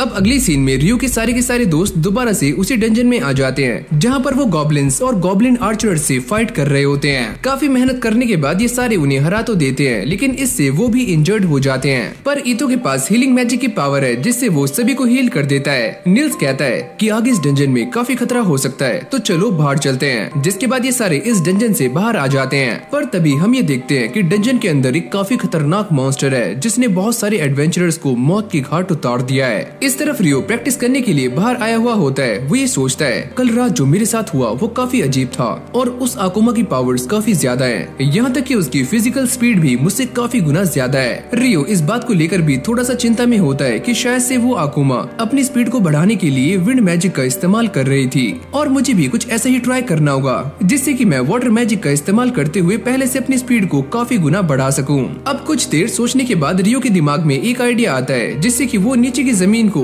पूरी तरह से बर्फ के अंदर कन्वर्ट कर देता है और अपने वाटर जेट का इस्तेमाल करते हुए इसके ऊपर अपनी स्पीड को बढ़ाने की काफी कोशिशें कर रहा होता है, लेकिन वो इसमें भी नाकाम हो जाता है। फिर हमें लाइब्रेरी का सीन दिखाया जाता है जहाँ पर लिन रियो के बारे में इंफॉर्मेशन गैदर कर रही होती है कि रियो कैसे मैजिक करता है, पर उसे यहाँ पर कोई भी इंफॉर्मेशन नहीं मिलती और वो ये सोचती है कि एबल ने मुझसे कहा था कि रियो आसमान में काफी बड़े मैजिक क्रिस्टल बना सकता है, लेकिन मुझे तो ऐसा कुछ भी नहीं मिला। जिसके बाद वो ये सोचती है कि ऐसा भी हो सकता है कि रियो ओरिजिनल स्पेल्स का इस्तेमाल कर रहा है जैसे कि इन्फर्नो मैजिशियन करता है। जिसके बाद सारा भी यहाँ पर आ जाती है। लिन उससे कहती है, तुम्हें देखकर काफी अच्छा लगा। वो सारा को ये बताती है कि वो लाइब्रेरी में किसी चीज को ढूंढ रही है जो कि उसे अभी तक नहीं मिली। वो ये पूछती है कि तुम तो एक क्वेस्ट के लिए गई हुई थी और शायद से आज ही आई हो, क्यों है ना सारा? हाँ, मैं आज ही आई हूँ। इस तरफ ये सारे के सारे लोग नीना के सामने आ गए थे और उसे ये बताते हैं कि डंजन की 5th लेयर में उन्हें गॉब्लिन्स और गॉब्लिन आर्चर्स मिले थे। इन मैजिक स्टोन्स को अच्छे से ऑब्जर्व करने के बाद नीना भी ये समझ जाती है कि ये सारे लोग सच बोल रहे हैं। जिसके बाद वो जल्दी से भागकर गिल्ड मास्टर ह्यूग के पास जाती है और उन्हें सारी बातें बता देती है और वो भी इन मैजिक स्टोन्स को देखकर काफी चौंक जाते हैं और वो ये कहते हैं हमारे टाउन में अभी कौन कौन सी बी रैंक की पार्टीज हैं। नीना ये बताती है हमारे टाउन में अभी क्रिम्सन पार्टी और व्हाइट ब्रिगेड है। तुम एक काम करो, इन दोनों पार्टीज को यहाँ पर समन करो और फिर मैं अपना ऑफर इनके सामने रखूंगा। अगली सीन में हम ये देखते हैं कि ये सारे ह्यूग के सामने पहुँच जाते हैं। ह्यूग उनसे कहते हैं नीना से बात करने के बाद तुम्हें सारी की सारी इन्फॉर्मेशन तो पहले ही मिल चुकी होगी। साथ ही में वो इन सारे एडवेंचरर्स को ये बताते हैं कि डंजन की 5th लेयर में काफी सारे गॉब्लिन्स देखे गए हैं। एबल उनसे ये पूछता है आप इस बात को लेकर कितने श्योर हो। वो ये कहते हैं मैं इस बात को लेकर पूरी तरह से श्योर हूँ क्योंकि जो एडवेंचरर्स डंजन के अंदर गए थे वो वहाँ से गॉब्लिन्स के मैजिक स्टोन लेकर यहाँ पर आए हुए हैं। व्हाइट ब्रिगेड का लीडर उनसे ये पूछता है तो आप हमसे क्या चाहते हो। मैं तुम सभी से ये चाहता हूँ कि तुम सारे डंजन के अंदर जाकर ये पता करो कि दोबारा से ग्रेट टाइटल वॉर होने वाली है क्योंकि डंजन के अंदर मॉन्स्टर्स की संख्या काफी तेजी से बढ़ती जा रही है। साथ ही में वो ये कहते हैं कि पिछली बार द ग्रेट टाइटल वॉर 10 साल पहले हुई थी और अब भी ऐसा हो सकता है कि दोबारा से वो हो और इस काम को करने के लिए ह्यूग उन्हें 100 गोल्डन कॉइंस देते हैं और ये कहते हैं कि बाकी के 200 मैं तुम्हें काम खत्म होने के बाद दूंगा। एबल उनसे ये पूछता है क्या आप हमसे बस यही चाहते हो कि हम वहाँ पर जाकर उस चीज को वेरीफाई करें। मैं बस यही जानना चाहता हूँ द ग्रेट टाइटल वॉर दोबारा से कब होगी और हम उसके लिए तैयारियां भी कर सकते हैं और मैंने लॉर्ड को ये सारी बातें पहले ही बता दी हैं। ये सारी बातें सुनने के बाद ये दोनों पार्टीज भी इस क्वेस्ट को एक्सेप्ट कर लेती हैं। फिर हम रियो को देखते हैं जो कि नॉर्थ साइड की लाइब्रेरी में जाने की बात कर रहा होता है। कीटो उससे कहता है अगर तुम वहाँ जाना चाहते हो तो तुम्हारा डी रैंक का एडवेंचरर होना काफी जरूरी है। ईमन उनसे कहता है मैंने तो यहाँ तक भी सुना है कि वहाँ पर फॉरबिडन टेक्स्ट भी एग्जिस्ट करते हैं। ये सुनने के बाद रियो काफी खुश हो जाता है और वो यहाँ से निकल जाता है। इस लाइब्रेरी में आने के बाद रियो उन बुक्स को ढूंढना शुरू करता है जिसके अंदर एल्केमी और आकुमा के बारे में लिखा हुआ है। जब वो यहाँ पर इन बुक्स को ढूंढ रहा होता है तभी उसकी नजर सारा से मिल जाती है और ये दोनों एक दूसरे को काफी गौर से देख रहे होते हैं क्योंकि ये पहले भी मिल चुके हैं। यहाँ पर क्रिम्सन और व्हाइट ब्रिगेड दोनों ही पार्टीज डंजन के गेट पर पहुँच चुकी होती है और वो ये नोटिस करते हैं कि यहाँ पर काफी सारे सी रैंक के एडवेंचरर्स भी हैं जो कि उनका साथ देने के लिए यहाँ पर आए हुए हैं। जैसे ह्यूग इस गेट को खोलने वाले होते हैं पर एबल उन्हें रोक देता है और वो ये कहता है पता नहीं क्यों मुझे ऐसा लग रहा है कि कुछ काफी बुरा होने वाला है। अब लिन अपने मैजिक का इस्तेमाल करके ये पता लगाती है कि डंजन के अंदर के हालात कैसे हैं और वो ये देखती है कि यहाँ पर काफी सारे गॉब्लिन्स हैं जो कि बाहर आने के लिए एकदम तैयार हैं। ये सुनने के बाद सारे लोग इस बात को समझ जाते हैं कि ग्रेट टाइटल वॉर दोबारा से होने वाली है। ह्यूग सभी से कहते हैं कि सारे लोग तैयार हो जाओ, यहाँ पर वॉर कभी भी हो सकती है। गिल्ड के अंदर भी एक नोटिस लगा हुआ होता है कि डंजन कुछ टाइम के लिए बंद है लेकिन तभी यहाँ पर एक एडवेंचरर भागते हुए आता है और वो ये कहता है कि द ग्रेट टाइटल वॉर कभी भी हो सकती है तो चलो हमें जाना होगा।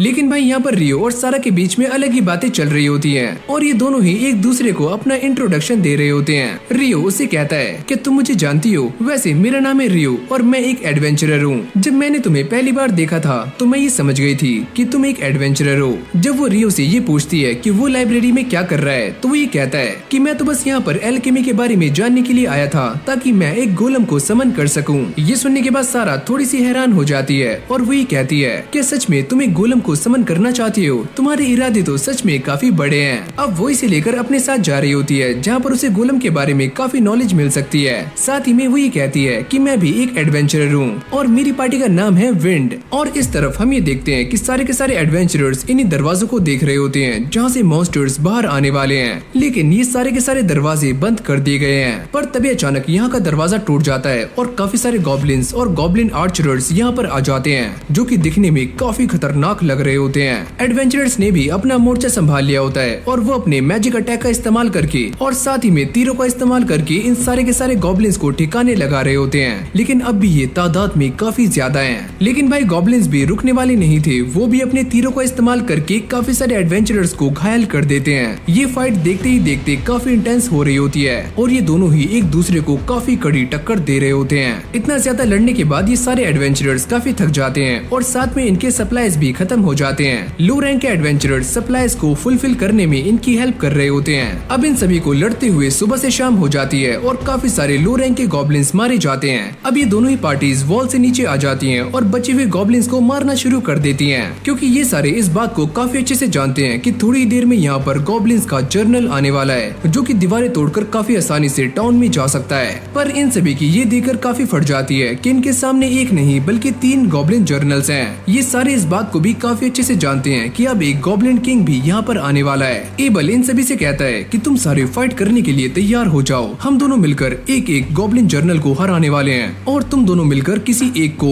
जिसके बाद ये सारे इन गॉब्लिन जर्नल से फाइट करना शुरू कर देते हैं और यहाँ तक कि इनके ऊपर भारी भी पड़ रहे होते हैं। एबल ये नोटिस करता है कि डंजन के अंदर से उनके ऊपर एक अटैक होने वाला है और वो इन सभी को पहले ही वार्न कर देता है, तुम सारे चौकन्ने हो जाओ। अगली पल हम ये देखते हैं कि डंजन के अंदर से एक काफी खतरनाक विंड अटैक बाहर की तरफ आता है जिसे ये सारे डॉच कर लेते हैं। पर इस अटैक की पावर इतनी ज्यादा होती है कि तीनों ही गॉब्लिन जर्नल्स मारे जाते हैं। इनके सामने अब गॉब्लिन्स का किंग आ चुका था जो कि दिखने में काफी बड़ा और काफी खतरनाक था। जिसके बाद इन सभी के बीच में फाइट स्टार्ट हो जाती है। एबल और फेल्प मिलकर इसका सामना कर रहे होते हैं। एबल अपनी टेक्निक का इस्तेमाल करते हुए अपनी स्वॉर्ड को इसके पेट में घुसा देता है। फेल्प ये कहता है कि इससे भी ये नहीं मरा, मैं भी ये जानता था कि इस अटैक से इसे कुछ भी नहीं होगा। लिन क्या तुम तैयार हो? लिन जो कि काफी टाइम से एक मैजिक स्पेल को कास्ट कर रही होती है, वो अपने विंड मैजिक का इस्तेमाल करते हुए इस गॉब्लिन किंग के ऊपर एक जोरदार अटैक करती है जिससे उसकी बॉडी में छेद हो जाते हैं और ये छेदी सिंह बन जाता है और मारा जाता है। जिसके साथ ही ये ग्रेट टाइटल वॉर भी खत्म हो जाती है, जिसको देखकर ये सारे के सारे लोग काफी खुश हो रहे होते हैं क्योंकि इन सभी ने एक काफी महान काम किया है। अब एबल और फेल्प इस अटैक के बारे में बातें कर रहे होते हैं जो कि लिन ने किया था। फेल्प ये कहता है कि इस अटैक को करने में थोड़ा सा टाइम लगता है लेकिन तुम इसे हमारा स्पेशल अटैक भी समझ सकते हो जो कि काम कर गया। फिर हम रियो को देखते हैं जो दोबारा से गिल्ड में आ जाता है, पर वो ये देखकर काफी शॉक था कि सारे लोग यहाँ पर पार्टी कर रहे हैं और वो ये सोचता है कि यहाँ पर क्या हुआ। इस तरफ गिल्ड मास्टर काफी टेंशन में होते हैं, वहाँ पर सारे लोग पार्टी कर रहे होंगे पर मेरे पास काफी ज्यादा काम है। अब नील्स रियो को ये समझा रहा होता है ग्रेट टाइटल वॉर अब खत्म हो चुकी है, इसीलिए सारे लोग पार्टी कर रहे हैं तो तुम भी एंजॉय करो। ये सारे अब एबल की तारीफें कर रहे होते हैं, तभी एबल भी यहाँ पर आ जाता है। मैंने जिस स्किल का इस्तेमाल किया उसका नाम था परफेक्ट शैडो। तभी उसके बाकी साथी भी यहाँ पर आ जाते हैं यानी कि उसके पार्टी मेंबर्स, और रियो से बातें कर रहे होते हैं। वो ये पूछते हैं क्या तुम सच में आसमान में एक मैजिक वॉल बना सकते हो? रियो कहता है कि ये तो मेरे लिए काफी आसान है। अब अगले सीन में हम ये देखते हैं कि रियो के सारे दोस्त एकदम नल्ले हो जाते हैं क्योंकि डंजन 1 महीने के लिए बंद है और इन सभी को कोई भी जॉब नहीं मिल रही है। तभी रियो भी यहाँ पर आ जाता है। वो ये पूछते हैं क्या तुम भी यहाँ पर जॉब ढूंढने के लिए आए हो? अरे नहीं, ऐसा कुछ भी नहीं है, मैं तो बस एल्केमी की प्रैक्टिस करना चाहता हूँ। रियो जिस चीज को यहाँ पर लेने के लिए आता है वो चीज सच में काफी महंगी है। उसके दोस्त कहते हैं कि वो चीज 50 गोल्डन कॉइन्स में आती है, तुम सच में काफी अमीर हो। जिसके बाद रियो इन सभी को अपनी पार्टी में हायर कर लेता है। वो ये कहता है अगर तुम सारी मेरी हेल्प करोगे तो मैं तुम सभी को इंडिविजुअली 5-5 गोल्डन कॉइन्स दूंगा।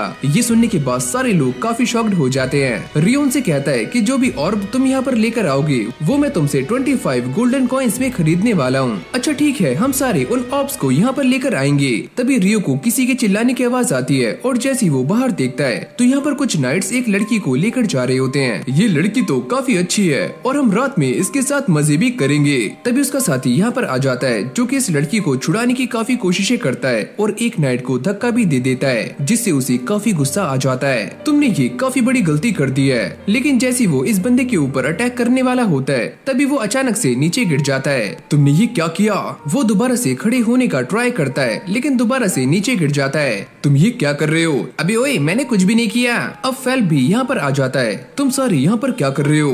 अरे ओए, तुम हमारे रास्ते में मत आओ वरना हम तुम्हें गिल्ड मास्टर से कहकर निकलवा भी सकते हैं। लेकिन जैसे इन सभी को ये पता लगता है कि फेल्प के फादर पहले एक कमांडर रह चुके हैं तो इन सभी की फटकर 4 हो जाती है और ये सारे दुम दबाकर यहाँ से भाग जाते हैं। फेल्प इन दोनों से कहता है तुम दोनों ही सच में काफी ब्रेव हो। तभी उसकी नजर रियो पर जाती है। तुम्हारा नाम रियो है ना? एबल ने मुझे तुम्हारे बारे में काफी कुछ बताया है और मैं ये जानता हूँ कि तुमने अपने मैजिक का इस्तेमाल करके उस बंदे को नीचे गिराया था। इससे पहले फेल्प की बात कंप्लीट होती उसकी साथी आकर उसे यहाँ से ले जाती है। इस तरफ रियो और एबल एक साथ बैठे हुए होते हैं और एबल काफी ज्यादा ब्लश कर रहा होता है। रियो उससे पूछता है मुझे ऐसा लगता है तुम्हारा दिल किसी पर आ गया है, क्या वो रिया है? अरे नहीं नहीं, ऐसा नहीं है। एबल उसे ये कहता है क्या तुम मेरी हेल्प कर सकते हो? इसके बाद ये दोनों बातें करते करते बाहर आ जाते हैं। एबल उसे कहता है कि हमारे यहाँ पर एक इन्वेस्टिगेटर आ रहा है तो उसके कुछ नाइट्स थे जो कि भाग चुके हैं और वो करप्ट थे। लेकिन इन्हीं बातों के बीच में हम कुछ बंदों को देखते हैं जिन्होंने अपना चेहरा छुपाया हुआ होता है। वो इन दोनों को देखते ही यहाँ से खिसक जाते हैं पर इन दोनों को उनके ऊपर शक हो जाता है और उनका पीछा करते करते ये एक सुनसान गली में आ जाते हैं। अगली पल ये सारे बंदे उन दोनों के ऊपर अटैक्स करना शुरू करते हैं पर रियो अपने आइस मैजिक से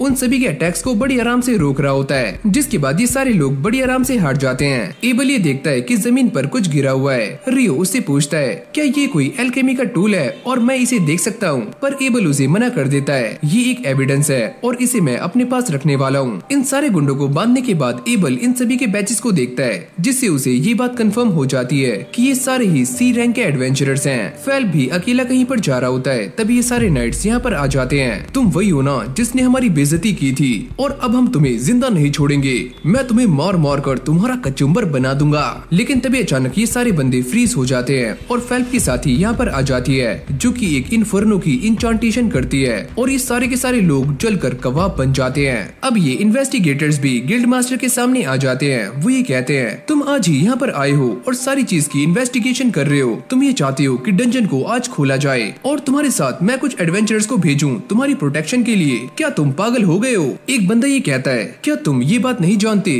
कि किंग ने हमें सारी परमिशन दे दी है कि हम यहाँ पर सारी चीजों को यूज कर सकते हैं। गिल्ड मास्टर उन्हें समझाने का काफी ट्राई कर रहे होते हैं, पर ये बंदा काफी गुस्से में आ जाता है और दूसरा वाला बंदा उसे शांत करता है। ये बंदा जिसका नाम है क्लिप वो ये कहता है लेकिन फिर भी हमें डंजन को खोलना होगा।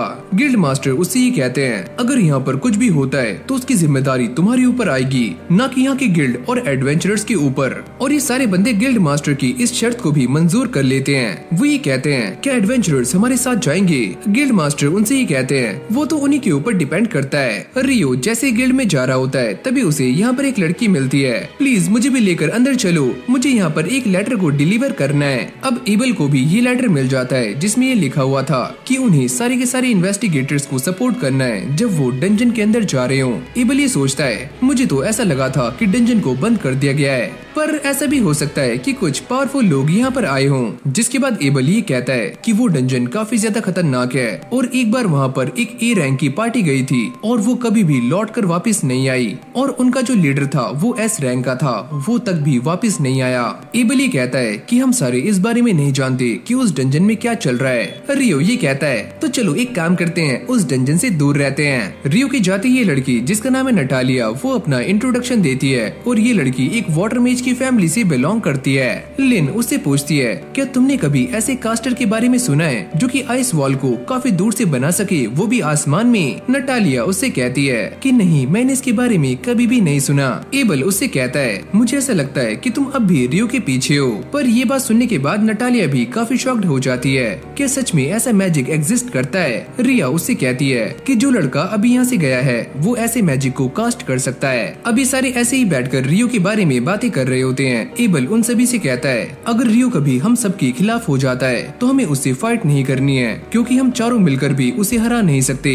तो बेटर यही होगा कि हम उसके सामने सरेंडर कर दें। लेकिन एक बात तो साफ है कि रियो एक काफी अच्छा इंसान है। फिर हमारा सीन चेंज हो जाता है और ये सारे के सारे लोग डंजन में जाने के लिए एकदम तैयार हैं, और इन सभी के पास एक माना डिटेक्टर होता है जो कि एनवायरनमेंट में किसी भी तरह के माना को आसानी से डिटेक्ट कर सकता है। जिसके बाद ये सारा का सारा डेटा टीम के पास चला जाएगा जो कि टेंट के अंदर है। ये सुनने के बाद एबल भी काफी हैरान हो जाता है कि एल्केमी भी काफी कमाल की चीज है। अभी सारे मिलकर डिसाइड करते हैं कि वो इस डंजन के अंदर जाने वाले हैं, लेकिन आज बस 3rd लेयर तक। इस तरफ ये सारे के सारे बंदे रियो के लिए ऑर्ब लेकर आ जाते हैं और रियो उन्हें पेमेंट कर देता है। ईटो इस बात को लेकर काफी परेशान होता है कि डंजन को दोबारा से खोल दिया गया है और वहाँ पर सिर्फ डी रैंक और उससे ऊपर वाले ही एडवेंचरर्स जा सकते हैं। फिर हमें दोबारा से उसी डंजन के अंदर का सीन दिखाया जाता है जहाँ पर एबल ये बताता है कि उन्हें इस डंजन में आए हुए 3 दिन हो चुके हैं, लेकिन उन्हें यहाँ पर एक भी मॉन्स्टर दिखाई नहीं दिया। यहाँ तक कि वो 7 लेयर्स को पार कर चुके हैं और इन्वेस्टिगेशन टीम को भी अंदर कुछ भी महसूस नहीं हो रहा है। शायद हमें और भी अंदर जाना होगा। पर तभी अचानक वो अपने सामने कुछ बंदों को देखते हैं जो काफी जल्दी में होते हैं। रिया उन सभी को देखकर ये कहती है कि इन सभी को ऐसा लगता है कि जो मॉन्स्टर्स बाहर आए थे वो इस डंजन में काफी अंदर हैं। यहाँ तक कि ये सारे के सारे लोग रॉयल सेंट्रल से हैं। इस तरफ गिल्ड मास्टर इन सभी को ये बता रहे होते हैं कि जो ई और एफ रैंक के एडवेंचरर्स हैं वो डंजन में जा नहीं सकते, तो इसलिए उन सभी को कुछ और काम दिया जाएगा। वो ये कहते हैं वैसे भी हम दूसरी जगह से खाना इंपोर्ट कर रहे हैं और व्हाइट ब्रिगेड उन्हें सेफ्टी दे रही है। अगर तुम भी कुछ हेल्प करना चाहते हो तो तुम बता सकते हो। तभी रियो उनसे ये पूछता है कि उस वॉर के दौरान जिन मॉन्स्टर्स के मैजिक स्टोन को रिकवर किया गया था उनका कलर क्या था। तुम सच में काफी तेज हो। वैसे ग्रेट टाइटल वॉर के दौरान हमें जो मैजिक क्रिस्टल मिले हैं उनका कलर कुछ पेल जैसा था, यानी कि हल्का पीला। यहाँ तक कि गॉब्लिन और उसके जनरल के भी मैजिक स्टोन का कलर एकदम सेम था। अगली सीन में सारे डंजन में एक अजीब से गेट के सामने आ जाते हैं। इन सभी को ऐसा लगता है कि ये गेट उन्हें किसी और जगह से कनेक्ट कर रहा है और यहाँ पर काफी बड़ी गड़बड़ भी हो सकती है। जिसके बाद ये अपने सारे के सारे इक्विपमेंट्स को तैयार कर लेते हैं। पर जैसे ही ये सारे लोग अपना एक्सपेरिमेंट स्टार्ट करते हैं तो ये सारे कहीं और ही टेलीपोर्ट हो जाते हैं। यहाँ तक कि एबल और उसकी टीम भी टेलीपोर्ट हो चुके हैं। जैसे ही इस सभी के बारे में बाहर बैठी हुई टीम को पता लगता है तो वो भी काफी शॉक्ड हो जाते हैं। और यहाँ पर नटालिया बैठी होती है। वो भी ये देखकर काफी हैरान थी कि डंजन के अंदर से सारे एडवेंचरर्स की रीडिंग गायब हो चुकी है। अब अगली सीन में ये सारे एक अजीब सी जगह पर आ जाते हैं जहाँ पर क्रिम्सन पार्टी और ये बूढ़ा आदमी भी होता है। फिर इस तरफ हम क्लिव और उसके साथियों को देखते हैं। वो सारे भी इनसे अलग होते हैं। एक बंदा क्लिव से ये पूछता है कि हम सारे कहाँ पर हैं? मेरे ख्याल से ये सारा कुछ टेलीपोर्टेशन था और वो गेट इस काम के लिए रिस्पॉन्सिबल है जिससे हम यहाँ पर आए हैं। इन सभी को ये बात क्लियर हो जाती है कि जो ग्रेट टाइटल वॉर हुई थी उसका लिंक इस गेट से है। लेकिन तभी क्लिव के मन में कुछ अजीब सी खिचड़ी बननी शुरू हो जाती है। अगर मैंने इस रूट को डिस्कवर कर लिया तो मैं सभी का हेड बन सकता हूँ। पर ये सारे इस बात से अनजान होते हैं कि काफी सारे मॉन्स्टर्स इनकी तरफ ही बढ़ रहे हैं। इस तरफ सारी की सारी एनालाइजिंग टीम इस बात को लेकर काफी हैरान होती है कि सारे के सारे एडवेंचरर्स की रीडिंग गायब हो चुकी है। पर तभी अचानक वो ये देखते हैं कि उनकी रीडिंग्स दोबारा से आ जाती हैं, पर फिर अचानक से ही गायब हो जाती हैं। तभी यहाँ पर एक बंदा आता है जिसका नाम है क्रिस्टोफर ब्लाट। वो ये पूछता है क्या डंजन में कुछ अजीब हो रहा है। वो ये बताते हैं कि हमारे लोग अभी अभी इस डंजन में गए थे, वो भी एडवेंचरर्स के साथ में, लेकिन वो सारे अचानक से ही गायब हो गए। लेकिन बात करते हुए वो ब्लाट से ये भी कहते हैं कि उन सभी की रीडिंग 40वें फ्लोर से कुछ टाइम के लिए आई थी, फिर दोबारा से वैनिश हो गई। ये सुनते ही ब्लाट भी काफी शॉक्ड हो जाता है क्योंकि आज तक कोई भी एडवेंचरर 38th फ्लोर से आगे नहीं गया। ये बंदा कहता है कि अंदर एक और पार्टी है जिसका नाम है क्रिम्सन पार्टी। नटालिया ये बात जानते ही काफी पैनिक हो जाती है और यहाँ से भाग जाती है। इस तरफ एक लड़की ह्यूग को आकर ये बताती है कि किस तरह से सारे के सारे एडवेंचरर्स गायब हो चुके हैं। यहाँ तक वो ये भी कहती है कि डंजन के गेट पर कोई आपका इंतजार कर रहा है। ह्यूग ये सोचते हैं आखिर वो इंसान कौन हो सकता है। यहीं से हमारा सीन चेंज हो जाता है जहाँ पर रियो कुछ बुक्स को ढूंढ रहा होता है पर उसे यहाँ पर वो बुक्स नहीं मिलती। वो इस बात को याद कर रहा होता है कि वो पहली बार यहाँ पर सैरा से मिला था और वो काफी निराश हो जाता है। लेकिन तभी यहाँ पर सैरा आ जाती है। सैरा उसे ये पूछती है क्या तुम यहाँ पर कुछ ढूंढ रहे थे? वो बस मैं यहाँ पर इसीलिए आया था ताकि मैं पास्ट की सारी इन्फॉर्मेशन को गैदर कर सकूं, स्पेशली ग्रेट टाइटल वॉर के बारे में। सैरा उससे कहती है कि इसमें मैं तुम्हारी हेल्प कर सकती हूँ। सैरा उससे जाते हुए ये पूछती है कि तुम्हें क्या लगता है कि एक्लिप्स और ग्रेट टाइटल वॉर के बीच में कोई लिंक है? रियो ये कहता है कि हाँ मुझे तो ऐसा ही लगता है। सैरा भी उससे कहती है कि हमेशा ही ग्रेट टाइटल वॉर से पहले एक्लिप्स होता है, लेकिन इस बार वो पूरी तरह से नहीं हुआ।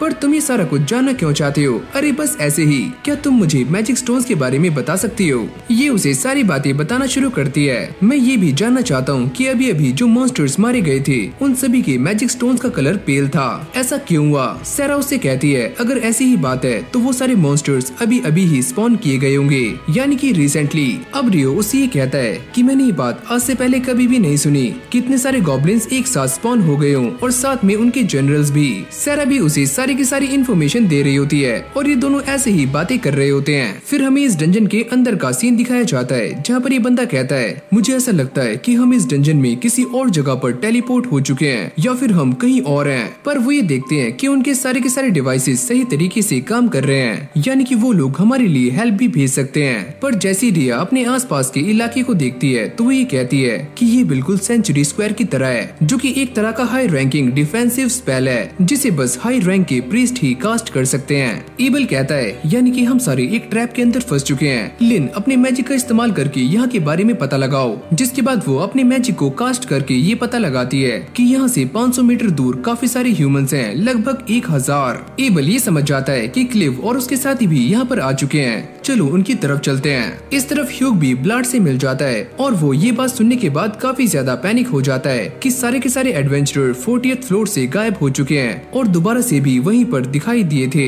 ब्लाड ये कहता है कि हम भी वहाँ जाने का रिस्क नहीं ले सकते, वो जगह काफी खतरनाक है। अब अगली सीन में हम ये देखते हैं कि क्लिफ की टीम के ऊपर काफी सारे अटैक्स हो रहे होते हैं और वो इनसे बचने के लिए शील्ड का इस्तेमाल कर रहे होते हैं, पर काफी सारे लोग ऐसे हैं जो इनसे बच नहीं पाते। सामने से काफी सारे मॉन्स्टर्स उनकी तरफ आ रहे होते हैं। क्लिफ उनको देखकर ये कहता है कि ये सारे तो डेविल्स हैं। ये सारे उनसे फाइट करने का ट्राई कर रहे होते हैं, पर ये उनके सामने टिक नहीं पाते। तभी एबल और बाकी सब भी यहाँ पर आ जाते हैं। रिया उन सभी को देखकर काफी ज्यादा शॉक्ड हो जाती है और वो ये पहचान जाती है कि ये सारे डेविल्स हैं जो कि गॉड्स और एंजल्स के एनिमी हैं और ये काफी ज्यादा स्ट्रॉन्ग होते हैं। यहाँ तक कि मैजिक का भी इनके ऊपर कोई असर नहीं होता।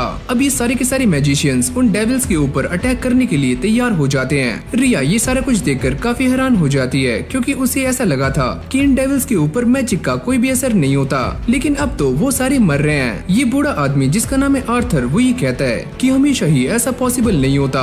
जिसके बाद ये सारे मैजिशियंस उनको दोबारा से मारना शुरू कर देते हैं, लेकिन ये सारे इस बात को लेकर काफी चिंता में होते हैं क्योंकि वो डेविल्स काफी ज्यादा हैं और इनका माना भी काफी जल्दी खत्म हो सकता है। पर तभी अचानक हम ये देखते हैं कि उन सभी के पीछे एक और डेविल है जो कि इन सभी का बॉस है। आर्थर ये कहता है हमारी सारी पावर्स खत्म होती जा रही हैं। एबल ये कहता है तुम सारे पीछे हट जाओ, अब हमारी बारी है। ये बोलते ही सारे के सारे बंदे उन डीमंस पर अटैक्स करना शुरू कर देते हैं और वॉरेन उन सभी का रास्ता साफ कर रहा होता है। एबल उन सभी को मारने के लिए अपनी स्वॉर्ड का इस्तेमाल करता है और ये सारे भी काफी मेहनत कर रहे होते हैं। डेविल्स भी उन सभी के ऊपर अटैक करते हैं, पर वॉरेन उनके सारे अटैक्स को आराम से ब्लॉक कर रहा होता है। जिसके बाद ये सारे मिलकर दोबारा से डेविल्स को मारना शुरू कर देते हैं और उनकी खटिया खड़ी कर देते हैं। ये फाइट ऐसे ही काफी इंटेंस होनी शुरू हो जाती है, पर तभी अचानक हम ये देखते हैं कि लिन का माना खत्म हो जाता है, यानी कि अब वो फाइट नहीं कर सकती। पर अब भी उनके सामने 6 डेविल्स बचे हुए होते हैं। रिया एबल से कहती है मुझे ऐसा लगता है जो डेविल इन सभी के पीछे है वो इनका प्रिंस है, क्योंकि इसकी दोनों ही आंखें अलग अलग कलर्स की होती हैं। एबल भी ये सोचता है